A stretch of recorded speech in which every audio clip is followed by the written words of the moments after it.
Catching Fire, Chapter 18. I'm still smoldering a little, so it's with tentative hand that Caesar reaches out to touch my headpiece. The white has burned away, leaving a smooth, fitted veil of black that drapes into the neckline of the dress in the back. Feathers, says Caesar. You're like a bird.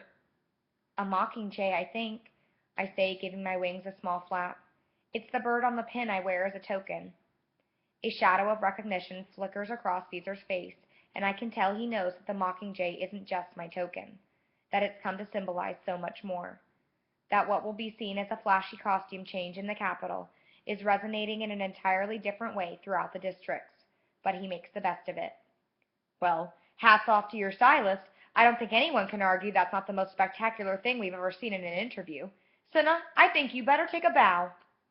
Cinna Caesar gestures for Cinna to rise. He does, and makes a small, gracious bow. And suddenly, I'm so afraid for him. What has he done? Something terribly dangerous, an act of rebellion in itself. And he's done it for me. I remember his words. Don't worry. I always channel my emotions into my work. That way, I don't hurt anyone but myself. And I'm afraid that he's hurt himself beyond repair. The significance of my fiery transformation will not be lost on President Snow. The audience, who's been stunned into silence, breaks into wild applause. I can barely hear the buzzer that indicates that my 3 minutes are up. Caesar thanks me, and I go back to my seat, my dress now feeling lighter than air. As I pass Peeta, who's headed for his interview, he doesn't meet my eyes. I take my seat carefully, but aside from the puffs of smoke here and there, I seem unharmed, so I turn my attention to him. Caesar and Peeta have been a natural team since they first appeared together a year ago. Their easy give-and-take comic timing and the ability to sag into heart-wrenching moments, like Peeta's confession of love for me, had made them a huge success with the audience. They effortlessly open with a few jokes about fires and feathers and overcooking poultry, but everyone can see that Peeta is preoccupied, so Caesar directs the conversation right into the subject that's on everyone's minds. So, Peeta, what was it like when, after all you've been through, you found out about the quell? Asks Caesar. I was in shock. I mean, 1 minute I'm seeing Katniss looking so beautiful in all these wedding gowns, and the next, Peeta trails off. You realized there was never going to be a wedding? Asks Caesar gently. Peeta pauses for a long moment, as if deciding something. He looks out at the spellbound audience, then at the floor, then finally up at Caesar. Caesar, do you think all our friends here can keep a secret? An uncomfortable laugh emanates from the audience. What can he mean? Keep a secret from who? The whole world is watching. I feel quite certain of it, says Caesar. We're already married, says Peeta quietly. The crowd reacts in astonishment, and I have to bury my face in the folds of my skirt so they can't see my confusion. Where on earth is he going with this? But how can that be? Asks Caesar. Oh, it's not an official marriage. We didn't go to the Justice Building or anything, but we have this marriage ritual in District 12. I don't know what it's like in other districts, but there's this thing we do, says Peeta, and he briefly describes the toasting. Were your families there? Asks Caesar. No. We didn't tell anyone, not even Haymitch, and Katniss's mother would never have approved. But you see, we knew if we were married in the capital, there wouldn't be a toasting, and neither of us really wanted to wait any longer. So one day, we just did it, says Peeta. And to us, we're more married than any piece of paper or big party could make us. So this was before the quell, says Caesar. Of course, before the quell. I'm sure we'd never have done it afterward if we'd known, says Peeta, starting to get upset. But who could have seen it coming? No one. We went through the games, we were victors. Everyone seemed so thrilled to see us together, and then out of nowhere, I mean, how could we anticipate a thing like that? You couldn't, Peeta. Caesar puts an arm around his shoulders. As you say, no one could have. But I confess, I'm glad you two had at least these few months of happiness together. Enormous applause. As if encouraged, I look up from my feathers and let the audience see my tragic smile of thanks. The residual smoke from my feathers has made my eyes teary, which adds a nice touch. I'm not glad, says Peeta. I wish we had waited until the whole thing was done officially. This takes Caesar back. Surely even a brief time is better than no time. Maybe I'd think that too, Caesar, says Peeta bitterly, if it weren't for the baby. There. He's done it again. Dropped a bomb that wipes out the efforts of every tribute who came before him. Well, maybe not. Maybe this year he has only lit the fuse on a bomb that the victors themselves have been building, hoping someone would be able to detonate it. Perhaps thinking it would be me in my bridal gown, not knowing how much I rely on Cinna's talents, whereas Peeta needs nothing more than his own wits. As the bomb explodes, it sends accusations of injustice and barbarism and the cruelty of flying out in every direction. Even the most capital-loving, games-hungry, bloodthirsty person out there can't ignore, at least for a moment, how horrific the whole thing is. I am pregnant. The audience can't absorb the news right away. It has to strike them and sink in and be confirmed by other voices before they begin to sound like a herd of wounded animals, moaning, shrieking, calling for help. And me? I know my face is projected in a tight close-up on the screen, but I don't make any effort to hide it. Because for a moment, even I am working through what Peeta has said. Isn't it the thing I dreaded most about the wedding? About the future? The loss of my children to the games? And it could be true now, couldn't it? If I hadn't spent my life building up layers of defenses until I recoil at even the suggestion of marriage or a family. Caesar can't rein the crowd in again, not even when the buzzer sounds. Peeta nods his goodbye and comes back to his seat without any more conversation. I can see Caesar's lips moving, but the place is in total chaos, and I can't hear a word. Only the blast of the anthem, cranked up so loud I can feel it vibrating through my bones, let us know where we stand in the program. I automatically rise, and as I do, I sense Peeta reaching out for me. Tears run down his face as I take his hand. How real are the tears? Is this an acknowledgement that he has been stalked by the same fears that I have? That every victor has? Every parent in every district in Panem? I look back to the crowd, but the faces of Rue's mother and father swim before my eyes. Their sorrow, their loss. I turn spontaneously to Chaff and offer my hand. I feel fingers close around the stump that now completes his arm and hold fast. And then it happens. Up and down the row, the victors begin to join hands. Some right away, like the Morphlings or YRS and BT. Others unsure, but caught up in the demands of those around them, like Brutus and Enorbria. And by the time the anthem plays its final strains, all 24 of us stand in one unbroken line in what must be the first public show of unity among the districts since the dark days. You can't see the realization of this as the screen You can see the realization of this as the screens begin to pop into blackness. It's too late though. In the confusion, they didn't cut us off in time. Everyone has seen. There's disorder on stage now too, as the lights go out and we are left to stumble back into the training center. I've lost hold of Chaff, but Peeta guides me into an elevator. Finnick and Johanna try to join us, but a harried peacekeeper blocks their way and we shoot upward alone.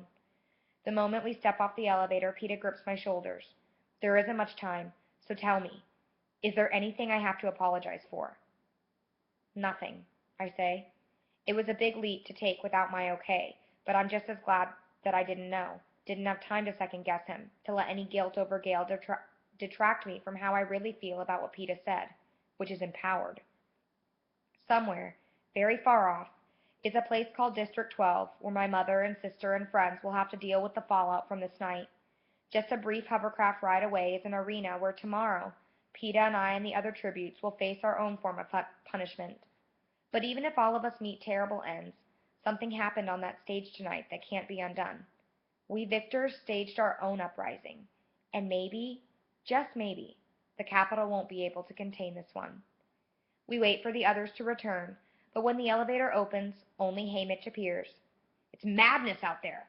Everyone's been sent home, and they've canceled the recap of the interviews on television. Peeta and I hurry to the window and try to make sense of the commotion far below us on the streets. What are they saying? Peeta asks. Are they asking the president to stop the games? I don't think they know themselves what to ask. The whole situation is unprecedented. Even the idea of opposing the Capitol's agenda is a source of confusion for people here, says Haymitch. But there's no way Snow would cancel the games. You know that, right? I do. Of course, he could never back down now. The only option left to him is to strike back, and strike back hard. The others went home? I asked. They were ordered to. I don't know how much luck they're having getting through the mob, says Hamish. Then we'll never see Effie again, says Peeta. We didn't see her on the morning of the games last year. You'll give her our thanks? More than that. Really make it special. It's Effie, after all.